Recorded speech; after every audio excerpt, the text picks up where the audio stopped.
चले बेटा जी स्टार्ट करते हैं with the relation and function. 11th class में आपने रिलेशन फंक्शन चैप्टर में कार्टेशियन प्रोडक्ट देखा था।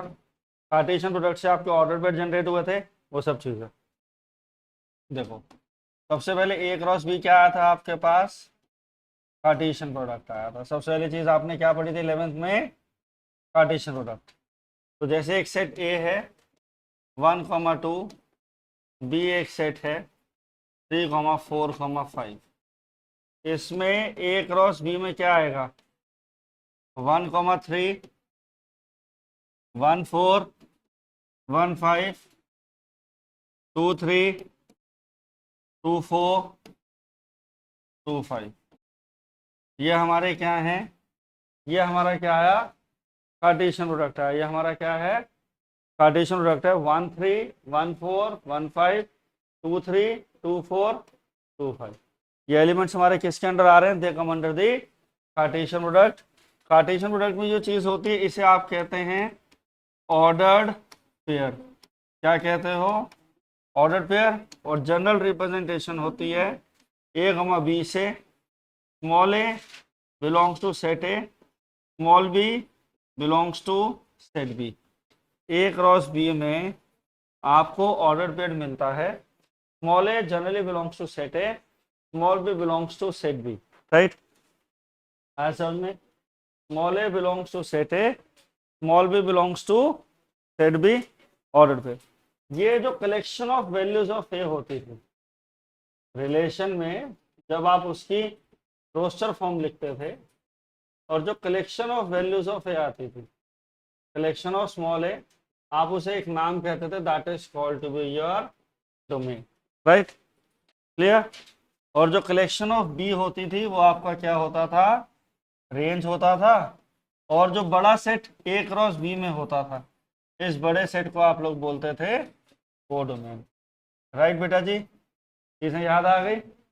अब रिलेशन में आपको इस साल रेंज डोमेन वगैरह नहीं देखने, आपको देखने टाइप ऑफ रिलेशन और चेक करना है वो जो रिलेशन आपको गिवन है वो किस टाइप का है। सबसे पहले बात करते हैं नल।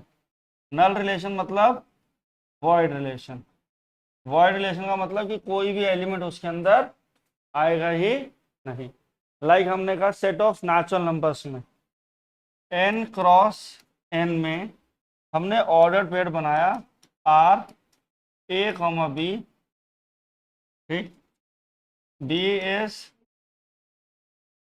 ऑड, बी ऑड रहेगा and divisible bye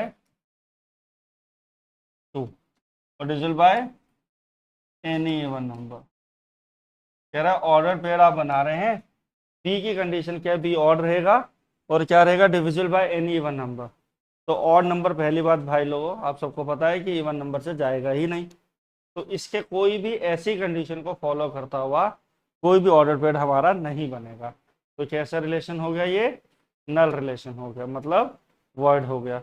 like for example हमने लिया सेट ए। सेट ए क्या? हमारी एनसीईआरटी का एग्जांपल ही है, स्टूडेंट ऑफ गर्ल स्कूल। और आप रिलेशन ले रहे हैं A comma B, A is a brother of B. जब सारे बच्चे गर्ल्स स्कूल के हैं तो कोई किसी का भाई नहीं हो सकता, ठीक? राइट? ये क्या हुआ?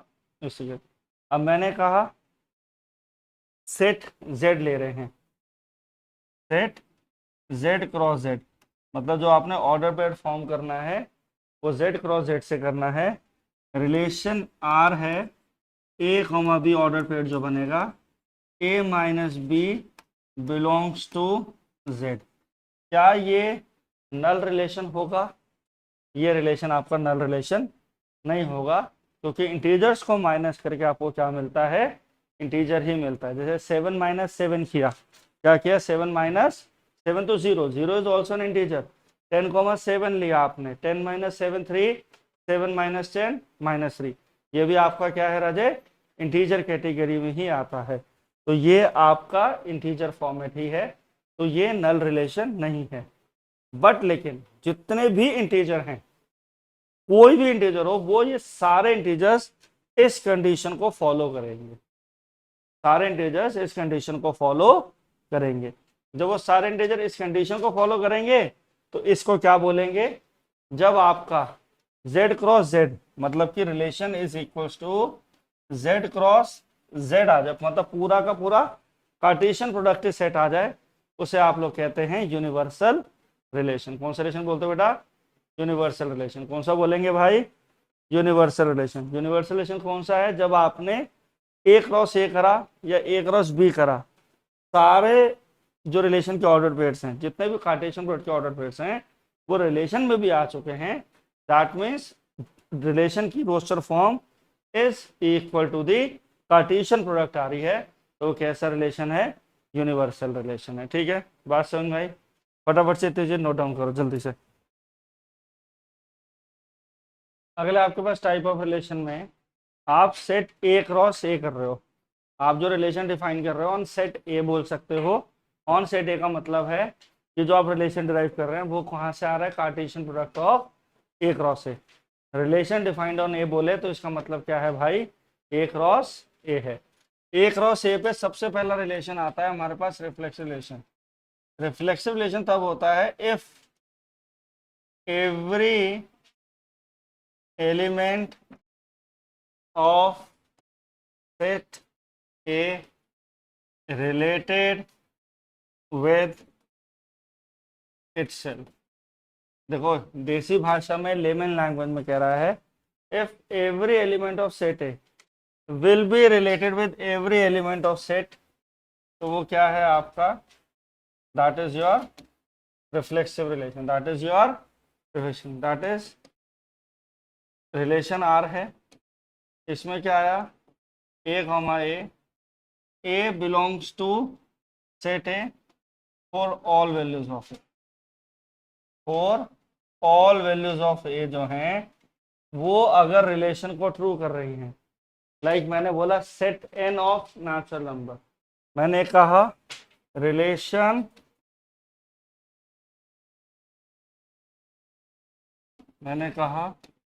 Relation defined on natural number. और रिलेशन क्या है क्लास? रिलेशन है ए कॉमा बी ऑर्डर पेयर बनेगा, ठीक। B is divisible by a. मैंने कहा रिलेशन डिफाइंड ऑन एन है। एन का मतलब क्या है class? N cross N.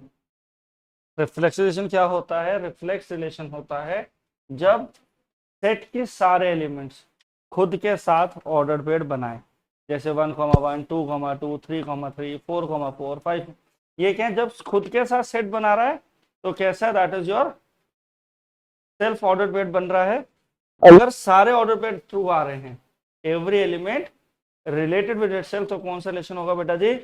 Reflexive relation होगा। कौन सा रिलेशन होगा राजे? रिफ्लेक्स रिलेशन होगा, राइट। अब जैसे कि एग्जांपल लिया, relation defined on N. N का मतलब क्या है Raje? N cross N. R A comma B, B is divisible by A, B element is divisible by A, that means every element is divisible by itself तो होगा। अब मानते हो 4 is divisible by 4, -3 is divisible by -3, हम natural number में हैं तो -3 नहीं लेंगे। 6,6 ऑर्डर पे ट्रू, 5,5 10,10 100,100, ये जितने भी नेचुरल नंबर्स हैं they are divisible by itself, तो ये सारे एलिमेंट्स ऑर्डर पेयर के अंदर आएंगे। बात मानते हो? तो ये रिलेशन रिफ्लेक्सिव का एग्जांपल सही है या गलत है? सही है, राइट। आया? मैं बोलूं set of all the triangles in a plane, और triangle 1 will be congruent to triangle 2 होना चाहिए, तो ये बात भी रिफ्लेक्सिव में काउंट होगी, क्योंकि every triangle is congruent to itself. Every triangle is congruent to itself, right. Clear? आया समझ में? ये हुआ आपके पास रिफ्लेक्स रिलेशन हुआ। एक हम लोग रिलेशन लेते हैं, रिलेशन है रिलेशन ऑन जेड। रिलेशन क्या है? ए comma B, B is equals to A plus two, B is equals to A plus two. Relation क्या है, बी जो है वो ए से दो बड़ा होना चाहिए। अब मुझे आप एक चीज बताओ, क्या कोई भी नंबर खुद से दो बड़ा हो सकता है? क्या कोई भी नंबर खुद से दो बड़ा हो सकता है? क्या 1 इज इक्वल टू 1 प्लस 2 है? नहीं है। तो क्या ये रिलेशन रिफ्लेक्सिव होगा? नहीं होगा। Not a reflex relation. Element खुद के साथ ऑर्डर पेयर नहीं बना रहा है। ठीक, क्लियर। अब एक चीज आपको जज करने के लिए दे रहा हूं, आपने मुझे बताना है रिलेशन रिफ्लेक्सिव है या नहीं। Are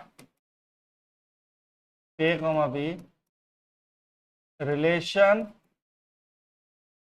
defined on real number a is less than equal to b square, a comma b belongs to R, check relation is reflexive,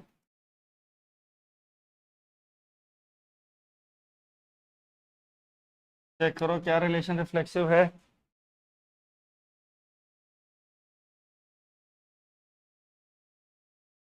देखिए, सबसे पहले जब जब भी हम इस क्वेश्चन को देखेंगे, जनरल एजम्पशन हमारे को लगेगा कि हम लोग ये क्वेश्चन रिफ्लेक्सिव है। रीजन भी, जनरली हमें लगता है किसी भी नंबर का स्क्वायर से नंबर तो छोटा ही होगा, बट लेकिन जब नंबर्स दे रहे होते हैं हम देखते हैं 3 4 5 7 ऐसे, तो 3 is less then the square of 3, 4 is also less than square of 4, -3 को -3 भी लें तो भी हमें लगेगा हम ट्रू हैं। बट लेकिन फ्रैक्शंस की जब वैल्यू करते हैं तब हम फेल हो जाएंगे इस रिलेशन में। जैसे फॉर एग्जांपल 1/2 1/2 ऑर्डर पे लिया, 1/2 is greater than square of 1/2 is 1/4, तो 1/2 इज नॉट लेस देन और इक्वल टू 1/4, तो इट इज नॉट रिफ्लेक्सिव। तो ये रिलेशन रिफ्लेक्सिव के अंदर काउंट नहीं होगा। क्लियर, कॉपी करो सारे। देखिए अगला रिलेशन है सिमेट्रिक रिलेशन। सिमेट्रिक रिलेशन में क्या होता है, if A comma B belongs to R है, then B comma A also belongs to R रहेगा, तो रिलेशन क्या है, रिफ्लेक्सिव, वो सिमेट्रिक होगा, अदरवाइज सिमेट्रिक नहीं होगा। अगर आपने ए क्रॉस ए करा, आपको ऑर्डर पेयर में 4,3 भी आ रहा है और 3,4 भी ट्रू जा रहा है, तो रिलेशन सिमेट्रिक है। जैसे कि हमने लिया R b relation on Z, that means Z cross Z, relation है ए comma B, a minus b का modulus is even. Order pair लिया a comma B, a minus b करके आंसर क्या आना चाहिए, इवन आना चाहिए। तो देखो यहाँ पे इधर 4,2 और 2,4 दोनों वैल्यू रिलेशन से बिलोंग कर रही है। अब 2 - 4 का मॉडुलस 2 है, 4 - 2 का मॉडुलस 2, 2 क्या है, इवन है।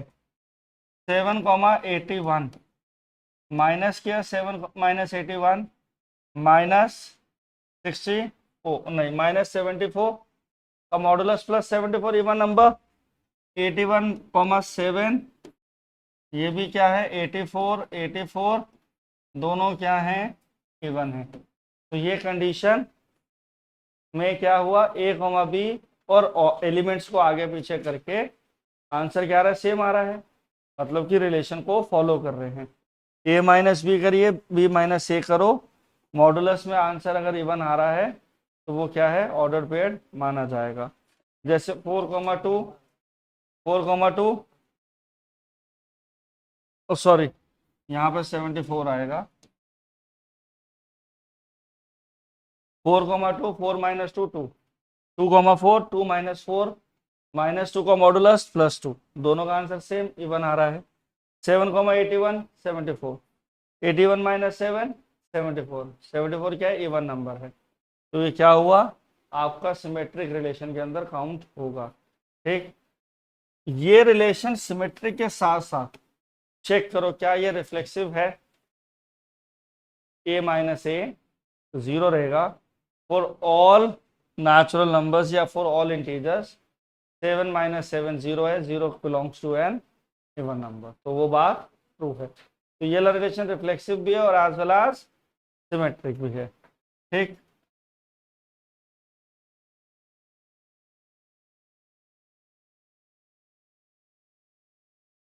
पहले बाबू सॉल्व होता है फिर मॉडुलस लास्ट में ओपन होता है। मॉडुलस तो कहता है आपके बाद सॉल्व करने के बाद पॉजिटिव वैल्यू। हाँ जी बेटा, मतलब माइनस करके आंसर इवन आ रहा है। हमें वो ऑर्डर पेड चाहिए जिन्हें माइनस करें इवन वैल्यू है। 4 और 7 लिया तो 3 आएगा, 3 वाला ऑर्डर पेड हमारे रिलेशन में फॉलो अप में नहीं आएगा। ठीक है, क्लियर। हम 4,7 रिलेशन में लेंगे ही नहीं। रिलेशन के अंदर जितने भी ऑर्डर पेड्स हैं, अगर वो आगे और पीछे दोनों वैल्यूज दोनों a, b और b, a रिलेशन को फॉलो करते हुए आ रहा है। ठीक, देखो अगला है question, R is a relation on natural numbers order paid क्या है a, b, b is divisible by a, b is divisible by a। ये वाला केस आपका सिमेट्रिक होगा या नहीं होगा? रिफ्लेक्सिव तो है क्योंकि हर नंबर खुद से डिविजिबल है। सिमेट्रिक के लिए कंडीशन पे जाएंगे तो सिमेट्रिक की कंडीशन में क्या होगा, जैसे मैंने कहा 2,4 या फिर हमने ले लिया 2,8 बिलोंग्स टू रिलेशन है बिकॉज 8 इज डिविजिबल बाय 2, पर 8,2 does not belongs to R because 2 is not divisible by 8, 2 is not divisible by 8। तो ये क्या है, ये हमारा किस केस में आ रहा है, नॉन सिमेट्रिक केस में आ रहा है। किस केस में आ रहा है, नॉन सिमेट्रिक। तीसरा रिलेशन होता है ट्रांजिटिव रिलेशन। कौन सा रिलेशन, ट्रांजिटिव रिलेशन। आप ट्रांजिटिव रिलेशन की बात करते हैं, अगर आपका इफ a, b और b, c रिलेशन में बिलोंग कर रहा है। ठीक, अगर a, b, b, c relation से बिलोंग कर रहा है and also a, c belongs to R, तो इट इज ट्रांजिटिव। तो इट इज मतलब a, c भी आ गया रिलेशन में, तो वो क्या है, ट्रांजिटिव। आइए ये वाली कंडीशन चेक करते हैं, ये ट्रांजिटिव है या नहीं। 4,6, 6,20 इवन, डिफरेंस इवन है, डिफरेंस इवन है। 4,20 पिक करो, उसका डिफरेंस भी इवन है, उसका डिफरेंस भी इवन है। 4,20 is also belongs to relation, क्योंकि 4 माइनस 20 का मॉडुलस 14 आएगा। 14 एक आपका इवन नंबर है, तो ये क्या हुआ, ट्रांजिटिव। अगर a, b, b, c relation में आ रहा है और a, c भी रिलेशन को ट्रू कर रहा है, तो वो रिलेशन क्या होगा, ट्रांजिटिव रिलेशन होगा। ठीक, एक एग्जांपल लेते हैं यहाँ पे, इधर देखो, ये वाला क्वेश्चन आपने देखा था, b is equal to a plus 2, 1,2, 1,3, 3,5। इस रिलेशन में आप देखें तो 1,3 belongs to relation 3 is equal to 1 plus 2, 3,5 belongs to relation है क्या, 1,5 बिलोंग्स टू रिलेशन है, नहीं है, क्योंकि यहाँ पे b equal to a plus 2 है और c equal to b plus 2, तो a क्या होगा, b प्लस 4 होगा, तो वो हमारी कंडीशन को ट्रू नहीं कर रहा। तो ये वाला रिलेशन ट्रांजिटिव नहीं था। ट्रांजिटिव के लिए क्या है, a equal to a, b relation से बिलोंग होना चाहिए, b, c बिलोंग होना चाहिए। ठीक, और साथ ही साथ a, c भी अगर आ रहा है तब वो ट्रांजिटिव की कैटेगरी में काउंट होगा, अगर वो ट्रांजिटिव की कैटेगरी में काउंट नहीं होगा। आइए एक छोटा सा एग्जांपल लेते हैं। R b relation on natural number R A comma B, B is greater than a, or you can say that a is less than b, a comma b belongs to natural number। पहली बात, कोई number खुद से छोटा नहीं हो सकता, equal हो सकता है, तो ये रिलेशन रिफ्लेक्सिव तो है ही नहीं और ट्रांजिटिव भी नहीं है, क्योंकि 4,2 4,6 आप लेंगे तो आंसर ट्रू है।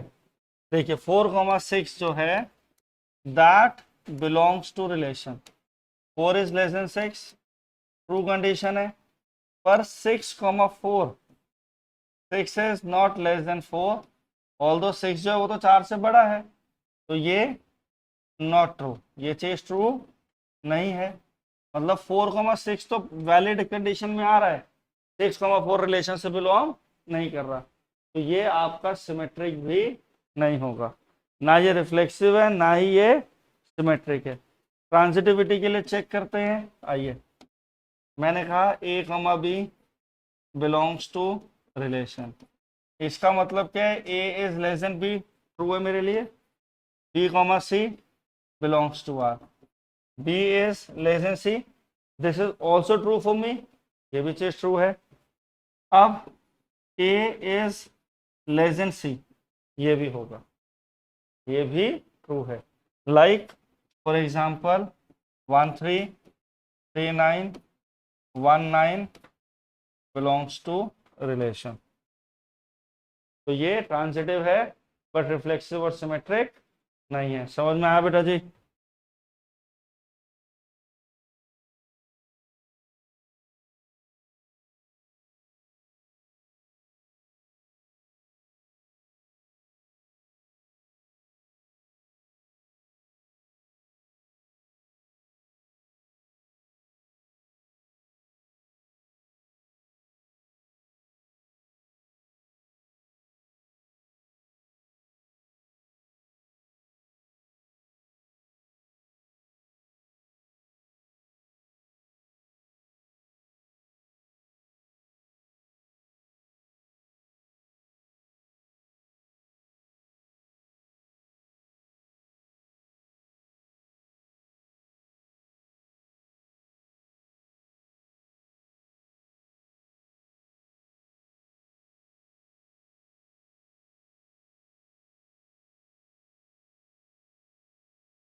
जल्दी लिखो।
चलें आगे।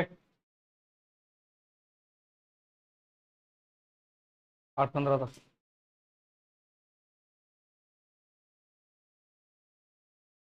क्या हुआ? हाँ। हाँ जी। माइनस वाला नंबर। हाँ तो माइनस वाले को तो ले लो। -3, -2। -3 is less then -2, but -2 is greater than -3। हाँ, नेचुरल नंबर है, नहीं ले सकते, बट लेकिन अगर इंटीजर्स होता तो ऐसे कंडीशन होती।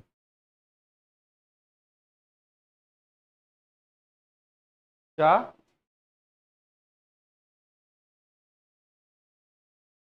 चलो इंटीजर्स पे कह रहे हैं -2, तो -2 पहली बात बड़ा होता, -2 छोटा होना चाहिए। -2 तो -4 से बड़ा है ना। आप देखो ऐसे लेते हो, -4, -2, -2, 0, -4, 0 बिलोंग्स टू आर।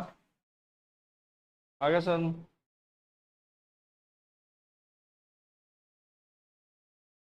देखिए क्वेश्चन देखते हैं।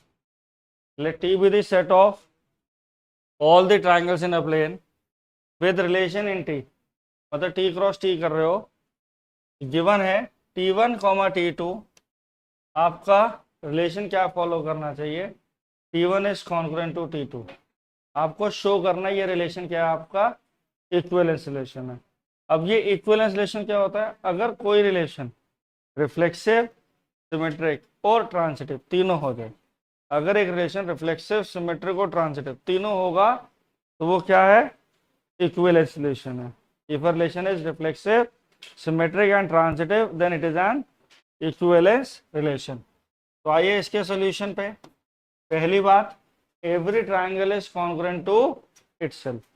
हर ट्राइंगल खुद के कॉन्ग्रुएंट होगा ही होगा। Every triangle is congruent to itself, therefore it is a reflexive relation. Every triangle congruent to itself, T1, T1 या T1, T1 or all T1 belongs to a T triangle. T1 is congruent to T1, therefore it is reflexive। ठीक। अगली चीज हमने कहा, late T1 is congruent to T2। हमने कहा T1 is congruent to T2 और let T1, T2 belongs to R, which means T1 is congruent to T2। also it means, इसका एक मतलब ये भी है कि T2 जो है वो T1 के कॉन्ग्रुएंट भी होगा। T1 is congruent to T2 as well as T2 is congruent to T1। तो T1, T2, T2, T1 belongs to relation, और T1, T2 कहाँ से बिलोंग करने हैं? सेट से। तो रिलेशन क्या हुआ? Symmetric. Therefore it is symmetric relation. कैसा रिलेशन है भाई? सिमेट्रिक है। क्लियर। अगला केस आपके पास आता है, ट्रांजिटिव शो करना है। क्या शो करना है? ट्रांजिटिव। हमने कहा late T1, T2 and T2, T3 belongs to relation। इसका मतलब है T1 is congruent to T2, T2 is congruent to T3। Market equation number 1, market equation number 2। तो T1 is congruent to T3, therefore T1, T3 also belongs to relation R, so it is transitive। So it is transitive। As the relation is reflexive, symmetric and transitive, therefore it is an equivalence relation। therefore relation is an equivalence,